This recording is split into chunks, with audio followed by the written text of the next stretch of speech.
Yes. Is it possible for me to collect a reward on my own self for the murder of Gary Grant? Is it for you to collect a reward on for yourself? If you have information, what are you saying? That, I don't know what you mean. Like, you know who did it or something like that, you mean? No, how's if I did it myself and I want to collect the reward? The 7-year-old son of a police officer would be found murdered, and to this day, his murder has gone unsolved. Hello, true crimerers. This is the case of Gary Grant Jr. Viewer discretion is advised.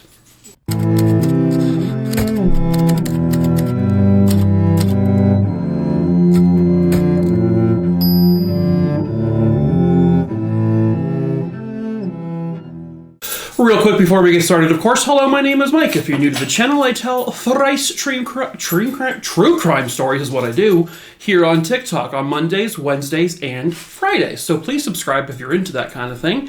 And also follow me over on TikTok where I tell at least one new true crime story every single day in short form. The links to both of my TikTok pages, I have a main page with about 3 million followers and then my backup with close to 400,000 followers. They're both linked in the link tree in the description below.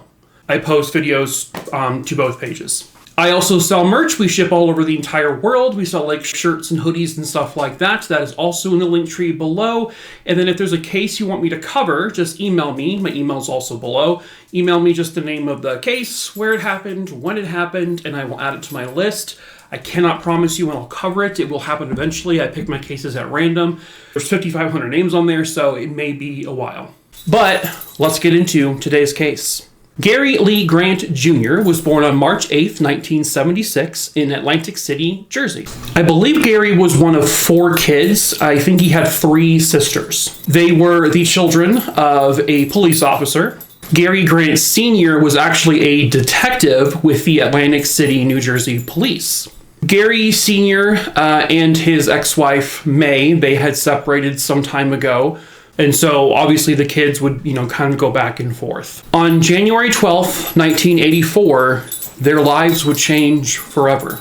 Gary Grant Jr. was actually off of school that day because it was a teacher conference day. Those days where it would be like a holiday for students, but not for teachers. So Gary is having breakfast that morning and he's talking to his mom, and his mom had asked him, so you're gonna go out and play with your friends today? He says, yeah, and then I have an appointment at 2:30 p.m. And his mom was like, an appointment, huh? With who? He was like, it doesn't matter, it's just an appointment. And so she's like, okay. She kind of just thought he was just being silly because, he had like this little girlfriend down the road. And so she kind of just assumed that was something to do with her. He's 7 years old. Who is he actually having an appointment with?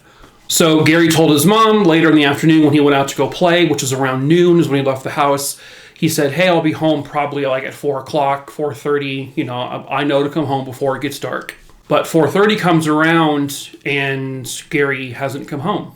So May, his mom, at that point waits a little bit longer, but she feels concerned because he's never been late like this before. So she walks down the street to kind of like his 2 girls lived, and she asked them like, hey, was Gary here, or have you seen him? And they actually told her, oh yeah, he left playing with us like at 4:30 or so, and he told us he was going home. He didn't make it back home. So what happened? After about an hour and a half or 2 hours goes by, he still isn't home. She searched the neighborhood. She calls her ex-husband, Gary Sr., to say he's missing. So Gary immediately calls, his station and says, hey, I'm not coming into work tonight. My boy is missing. I got to go look for him. And so he, along with, I think, a couple of family members, they're out searching for Gary Jr. for many hours until about 2 or 3 in the morning.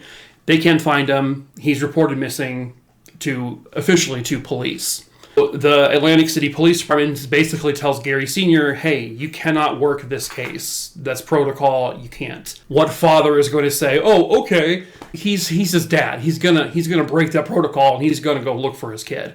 Early into the next morning, they have everyone out. They are searching. They're doing grid searches. They're looking every single place they can to find this little boy. Meanwhile, they're knocking on every door. They're going door to door throughout this neighborhood, asking anybody what they may have seen or may have heard. They are searching alleyways, and Gary Sr. was looking under, the boardwalk. He was looking in arcades. He was talking to everyone, despite being told not to. He was still doing it, of course, because obviously you're going to.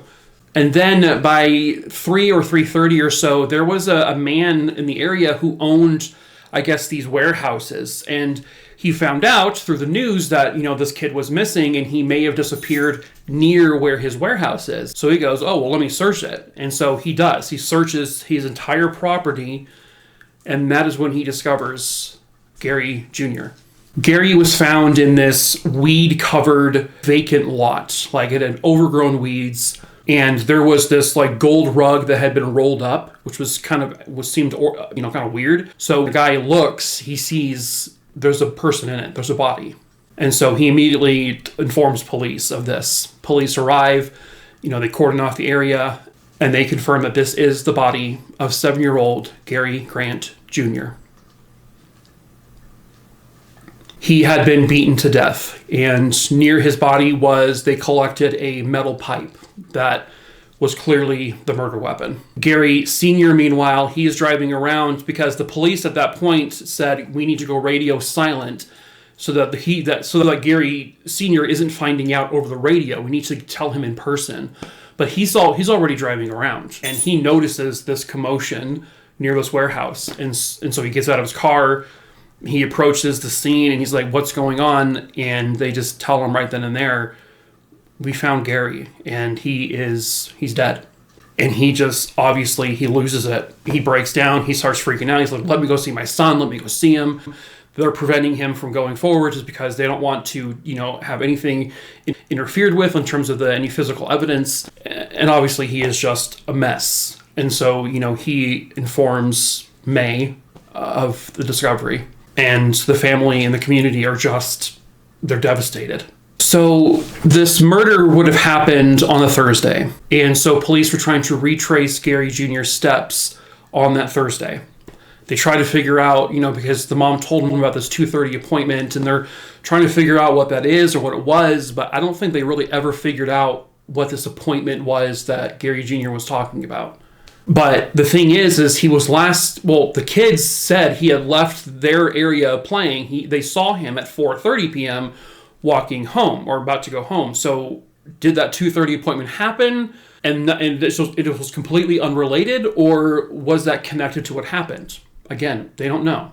There were witnesses who stated that Gary Jr. was seen with another local kid, a 12-year-old named Carl Boo Mason. Everyone called him Boo. Boo was a developmentally disabled young man. He was a pretty small kid for being 12 years old. He was short and he was kind of petite. About the same size as 7-year-old Gary. They, by all accounts, were good friends, but for some reason his mom, May, said, I don't really want you hanging out with him. I'm not 100% sure what her reasoning was, but she just didn't want it to happen. So police question him, and he says, well, yeah, I saw Gary, on Wednesday, and we were supposed to hang out on Thursday, but he didn't show up. And police were like, are you sure? Because we have people who say they saw you with him on Thursday, the day he would have disappeared. And he's like, no, we rode bikes yesterday or on Wednesday. We did that, but I didn't see him on Thursday. Boo was described as a scaredy cat is what they labeled him as. He wasn't a very argumentative young man. He didn't intimidate anyone. He wasn't a bully or anything like that. And they said, well, he is the unlikeliest of murder suspects. The fact that they caught him essentially lying about seeing Gary on Thursday, they felt he must have had something to do with this, or he knows something about it. So police bring him in for questioning, and they have his grandma there with him, and they're interrogating this kid, literally starting at midnight until 3 or 4 in the morning. This is a 12-year-old child. However, he finally admits to police, okay, I was with Gary that day. A couple hours after admitting that, he then says, I was at the crime scene with Gary, where Gary was found. First, he said Gary fell and he hit his head. But they're like, well, we know that wasn't the case. We know someone hit him with something. And then he says, okay, I hit him with a pipe. And then he said once he hit Gary with the pipe and Gary fell down. And then he noticed that Gary wasn't moving around anymore. And so he says he put him in a rug and he rolled him up. But he also says something else. He tells police that he also choked Gary. Now, everything else that Boo had told police was pretty much already in the community. People were already talking about it, that he was beat, that he was wrapped up in a carpet. So he could have heard that. However, the one thing people did not know was that Gary Jr. was strangled. Someone had tried to strangle him. And Boo says that he strangled him. So that was like to police, like, whoa, how did you know that if you're not the killer? And so they write up this confession that they have him sign in front of his grandma, and he signs it. But he says then, I guess I'm signing this, but I didn't kill him. I didn't do this. They're like, well, did you lie to us? And he goes, well, no, I didn't lie to you, but I didn't kill him. He says, I heard that stuff from people in the neighborhood, the stuff I told you. I heard from you guys, basically. And to them, to police, though, this kid just confessed to killing him. And he seemingly knew something about the murder that no one else should have known. So they arrest him. They arrest this 12-year-old kid and they charge him with murder. And then, like, within a day or so, was telling people, like, the detectives told me I'd go home if I said I did it. Again, he's 12. Like, yeah, I mean, we've seen before in many other cases where detectives will say, well, if you just tell us what you did, you can go home, you can go back to school. Which obviously they're lying. It's a tactic they use to get someone who may not be mentally all the way there to admit they did something that they didn't do. And he told people, he goes, it was really late. I was super tired. They said I can go home if I told them something. And that's why he said those things. So now the police had to give him a polygraph examination. At first, the results were inconclusive. He didn't fail it. He didn't pass it. And then he takes another one a couple of days later, but then he passes that one, especially on the question, did you kill Gary Jr.? He said no, and he passed, that he did not kill him. Gary Sr. believes that Boo is somehow still involved. And I think a lot of people believe for a long time that Boo was involved in some way, shape, or form. Gary Sr. thinks maybe, Boo was probably there maybe when it happened. Apparently, Boo had an older brother who had committed a series of burglaries, and there, I guess, were rumors that he may have used kids in order to do some of these burglaries. So there's this theory that this 2:30 p.m. appointment may have been something along the lines of meeting with Boo's older brother, and maybe the brother said, hey, I want you to do this robbery. And the thought is, well, maybe Gary Jr., being morally someone, even at a young age, who kind of knew right from wrong, had morals and whatnot, maybe he told him, no, I'm not going to do that. And then maybe it said something like, I'm going to go to my dad about this because he's a cop. And so maybe a little bit later, the brother caught up with him and killed him to silence him.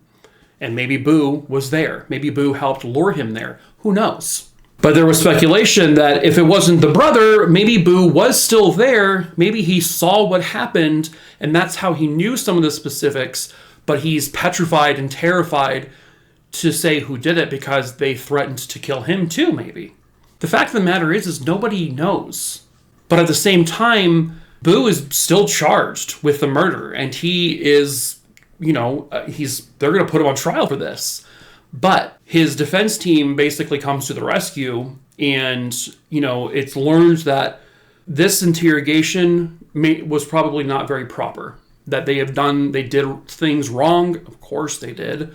That his statements were maybe not as truthful as they wanted it to seem or sound, and that they could not prove that this was a valid confession. So they take this to the courts. The judge says, I cannot, have this confession in play here because this was obtained in a very fishy manner. And so because of that, the judge said, you have to release him because this interrogation, this confession was not obtained in the most legal of fashions. And so they did, they released him and the charges were dropped. 2 years goes by and they're still trying to figure out who the heck did this. Was Boo involved? They don't know. At 3 a.m. on January 4th, 1986, a cop had gone out to his car after being inside a restaurant or something, taking a break. He goes out and he sees a message written on his cop car. The message read, Gary Grant's dead. I am living. Another will die on the January 12th, 1986, if all goes right. January 12th would have been the anniversary of Gary Jr.'s murder. It looked as if this was written by an adult, but they really couldn't tell. But they never figured out who wrote it. No one ever witnessed this happening. And then a couple of weeks later, police discover another message. This one was etched basically into a sidewalk, and it said, "Gary Grant Jr. lives. I still killed him, son of a pig officer.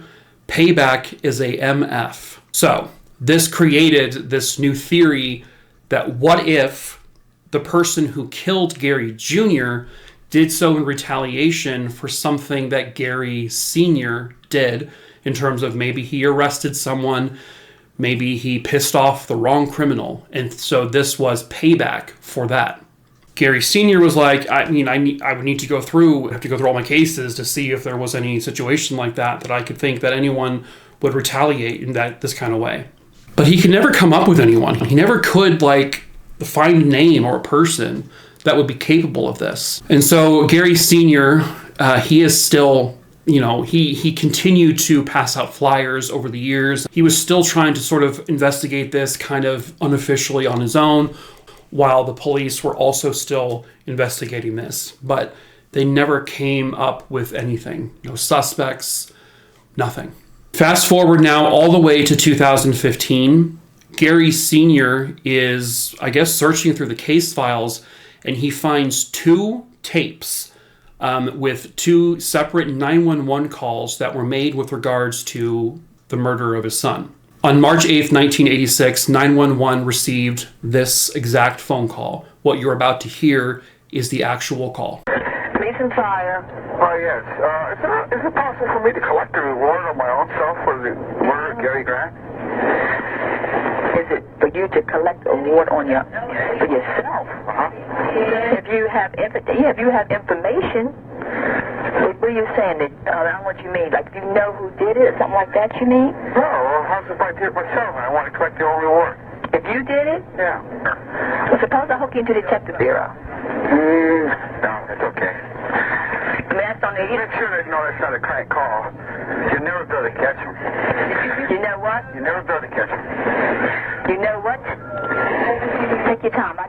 The man was asking if it was possible for him to collect the reward even if he was the killer, which kind of sort of threw the 911 dispatcher kind of for a loop. And at the end he says, "Well, you're never going to catch me."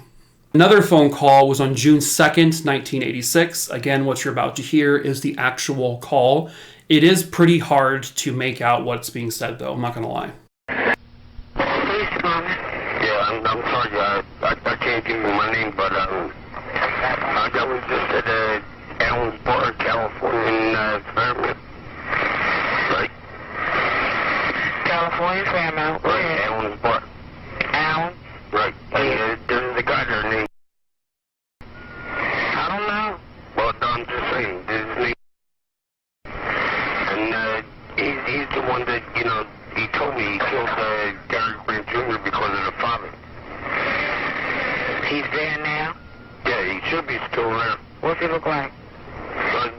The cops know what he looks like. His name is... Yeah, he told me he killed him because of the father. Okay, can you hold on a minute?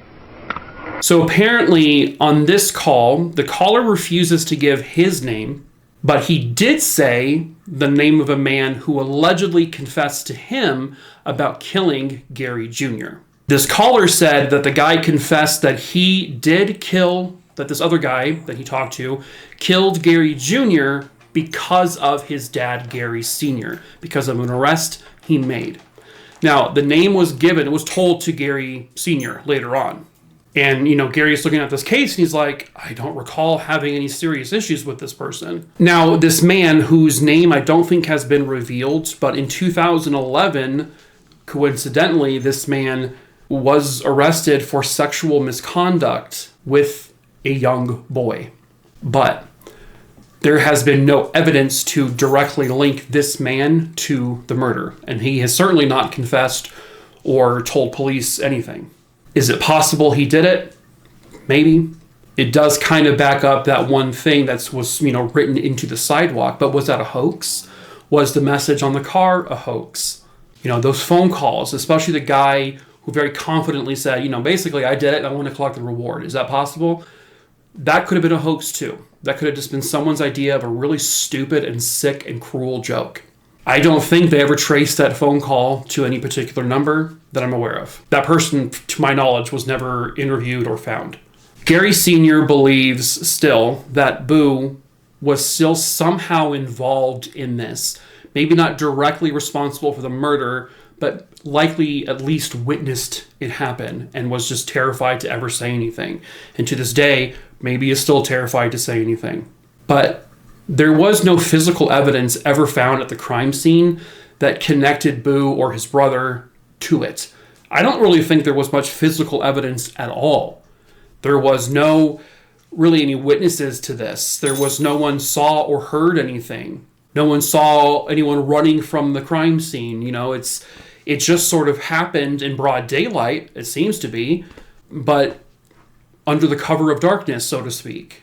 No one has been able to identify those 911 calls. No one has been able to identify the writer of those 2 cryptic messages. No one has been able to link any suspects directly to this murder. And to this very day, the murder of Gary Grant Jr. is still unsolved. But somebody somewhere out there knows the truth. And perhaps that someone is you.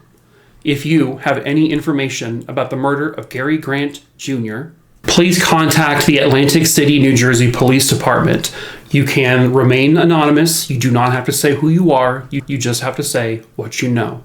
So please help this family and help Gary Grant Jr. get the justice he rightfully deserves. But that is it for this case. True crime, a Rooney Dooney Dingleberry Dongs. I hope you found it interesting. Like I said, please make sure you subscribe, give this video a like, follow me over on TikTok, check out the merch store if you want, and recommend a case if you have one to my email address. Check all the information below. But that is it for this video, True Crime Roonies. And like I always do to close out every single video, I was given a VCR. Someone shipped me a VCR anonymously, and they sent me one single VHS tape and just said, play me. So we're going to watch it here together.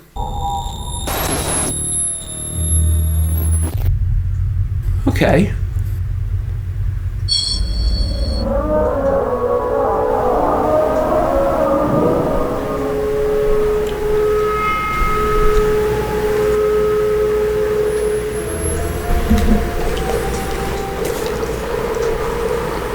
Bitch, who are you?